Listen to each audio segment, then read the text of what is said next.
ایک رات میرے بابا نے وارث ماموں کو گھر بلایا اور ان سے کہا کہ ہم چاند کی شادی کرنا چاہتے ہیں, آپ اس سے پوچھ دیں کہ اگر کسی کو پسند کرتے ہو تو ہم اس کی شادی اس سے کر دیں, ہم جو ہے نا وہ اس کی مرضی کے خلاف نہیں جائیں گے. تو میں نے ان سے کہا کہ آپ ایسا نہیں کر پائیں گے. انہوں نے کہا کہ نہیں ہم کر سکتے ہیں. مجھے یہ تھا کہ مجھے پچھتاوا نہ رہے کہ میں نے شاید اس دن پاپا سے بات کرتی تو پاپا مان جاتے. تو میں نے ان سے کہا کہ پاپا میں ایک مسلمان مرد سے شادی کروں گی, آپ ایسا میرے لیے کر سکتے ہیں؟ اگر آپ کسی مسلمان سے میری شادی کریں گے تو ٹھیک ہے, میں شادی کرنے کے لیے تیار ہوں. میری گھر میں ایک سناٹا چھا گیا اور اس خاموشی کے بعد جو ہے یعنی سب فیملی والے رونے شروع ہو گئے. انہوں نے کہا کہ آپ اپنے مذہب میں واپس آ جاؤ. لیکن یہ ہے کہ میں دین اسلام قبول کر چکی تھی.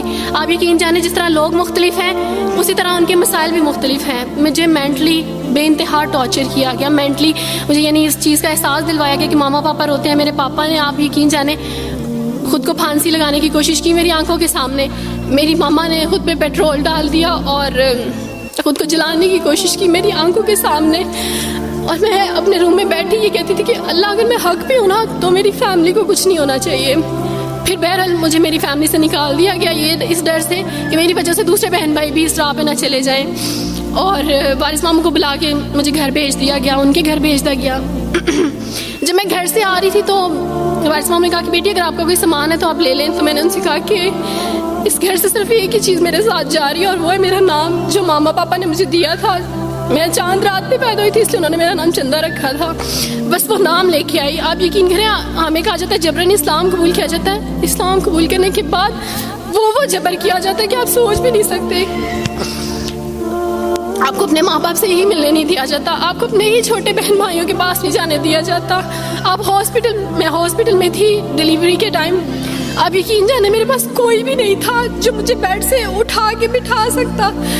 ایسے موقع پہ مجھے اپنے اپنوں کی ضرورت تھی, لیکن میرے اپنوں کے جبر نے میری ماما کو مجھ سے دور رکھا, میرے بہن بھائیوں کو. میرے کرسچن کولیگس نے ہی میری فیملی کو پریشرائز کیا کہ اس کو فیملی سے نکال دیں کیونکہ اگر آپ اس کو ملیں گے تو مزید لوگ بھی عبدالوارث کی طرح چندہ کی طرح اسلام قبول کریں گے. میں نا ہاسپٹل میں لوگوں سے کہتی تھی کہ مجھے بیڈ سے اٹھا کے بٹھا دیں, سیزیرین کے بعد میں اٹھ نہیں سکتی, میرا بیبی رو رہا ہے, کوئی مجھے بیبی پکڑا سکتا ہے. آئیڈیا ہی نہیں تھا ہاسپٹل میں کیا کیا لے کے جاتے ہیں. میرے پاس ایک ایسا دوپٹہ نہیں تھا جو میں چینج کر سکتی. ایسے موقعوں پہ آپ یقین جانے آزمائش اور جبر اسلام قبول کرنے کے بعد ملتا ہے.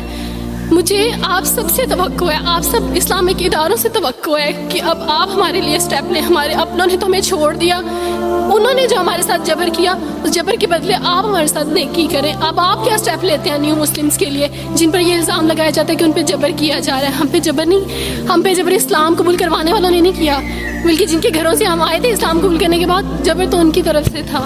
کبھی کٹے بیٹھ کے روئیں گے.